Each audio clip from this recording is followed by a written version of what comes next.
Aujourd'hui, nous allons parler d'un complément alimentaire encore peu utilisé, pourtant il aura sûrement bien plus de bénéfices sur la performance physique que beaucoup d'autres compléments alimentaires présents sur le marché. Je parle ici bien entendu de la bêta-alanine. Quand tu fais un exercice physique, tu vas produire de l'énergie pour répondre aux besoins de l'effort. Pendant cette production d'énergie, il va y avoir une accumulation d'ions hydrogène dans le milieu musculaire, ce qui va rapidement provoquer de la fatigue. La carnosine, qui est synthétisée par deux acides aminés, notamment la bêta-alanine, va justement permettre de réduire cette fatigue. Elle va servir de tampon intramusculaire en servant de navette pour les ions H+, et le calcium. En réalité, la bêta-alanine va plutôt agir sur la perception de la fatigue et le retardement du seuil d'épuisement. Ce qui est intéressant lorsqu'on se supplémente en bêta-alanine, c'est qu'on va pouvoir faire augmenter la synthèse de carnosine dans le milieu musculaire. On parle d'une augmentation de 40 à 80% dans les fibres musculaires selon les dosages.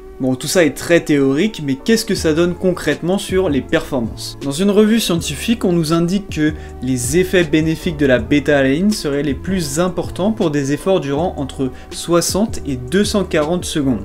Donc ce qui correspond en athlétisme à des efforts de 800 ou 1500 mètres. Cependant, on a aussi pu observer des bénéfices pour les performances de longue endurance. En effet, dans une étude menée chez des cyclistes, la supplémentation de 8 semaines de bêta-alanine a permis d'augmenter la capacité à développer un sprint final plus rapide au cours d'un effort d'endurance. C'est-à-dire que par exemple, si tu participes à une compétition de cyclisme sur route qui va durer environ 2 heures, si tu t'es supplémenté en bêta-alanine sur les semaines précédentes, tu auras la capacité de pouvoir fournir des efforts intenses qui vont être plus puissants. Par exemple, lors d'un sprint final pour atteindre la ligne d'arrivée ou pendant l'effort sur un col par exemple. Pour que la supplémentation en bêta-alanine soit vraiment efficace, il faut la faire sur plusieurs semaines.